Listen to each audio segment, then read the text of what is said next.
പ്രജാപതിയെക്കുറിച്ചും പ്രജാപതിയുടെ യാഗത്തെക്കുറിച്ചും ഋഗ്വേദം 10-ാം കാണ്ഡത്തിനകത്ത് ഭംഗിയായി പറയുന്നുണ്ട്. ആരാണ് പ്രജാപതി? പ്രജ എന്ന് പറഞ്ഞാൽ ജനം, പതി എന്ന് പറഞ്ഞാൽ രക്ഷകൻ.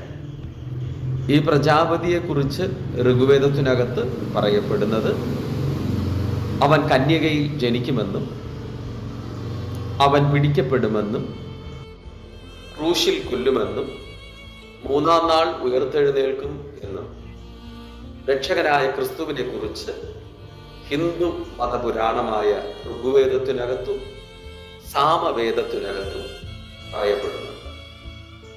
പ്രജാപതിയുടെ യാഗകർമ്മങ്ങളെ കുറിച്ച് ഋഗ്വേദത്തിനകത്ത് പറയപ്പെടുന്നത് ഇങ്ങനെയാണ്: ഓം ബ്രഹ്മപുത്രായ നമഃ. ഓം കന്യസൂത്രായ നമഃ. ഓം പഞ്ചകർമായ നമഃ. ഓം വൃക്ഷശൂലായ അരുന്ധതായ നമഃ. ഓം നമഃ ശിവായ നമഃ. ഓം മൃത്യുഞ്ജായക നമഃ. ഓം സദാശിവായ നമഃ.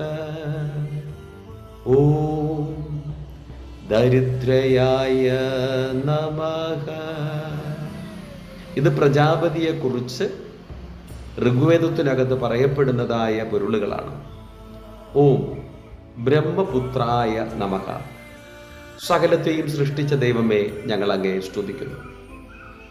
ഓം കന്യസൂതായ നമഃ. കന്യകയിൽ ജനിച്ചവനെ ഞങ്ങൾ നിന്നെ സ്തുതിക്കുന്നു. ഓം പഞ്ചകർമായ നമഃ.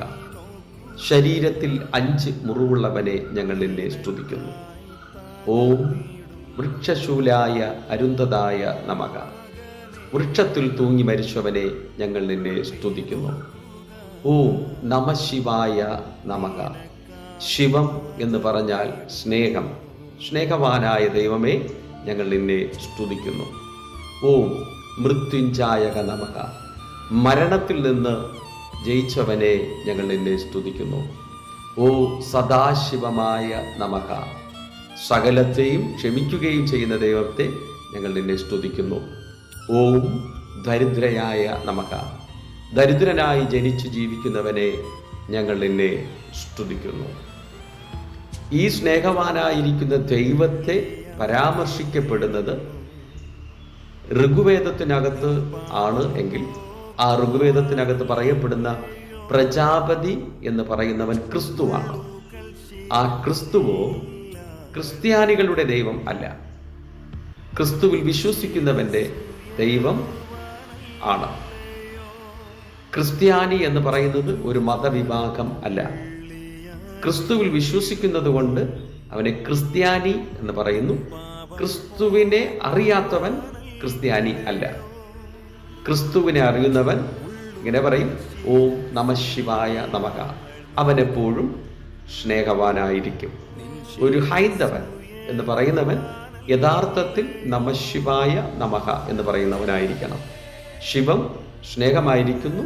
ആ സ്നേഹമായിരിക്കുന്ന വ്യക്തി യഥാർത്ഥത്തിൽ ഒരു ഹിന്ദുവായി ഇരിക്കണം.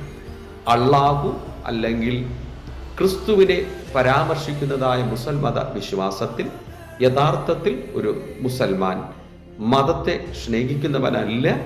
അവൻ യഥാർത്ഥത്തിൽ പരസ്പരം സ്നേഹിക്കുന്നവനാണെങ്കിൽ അവൻ മുസൽമാനായിരിക്കണം. ക്രിസ്തുവോ സ്നേഹമായിരിക്കുന്നു.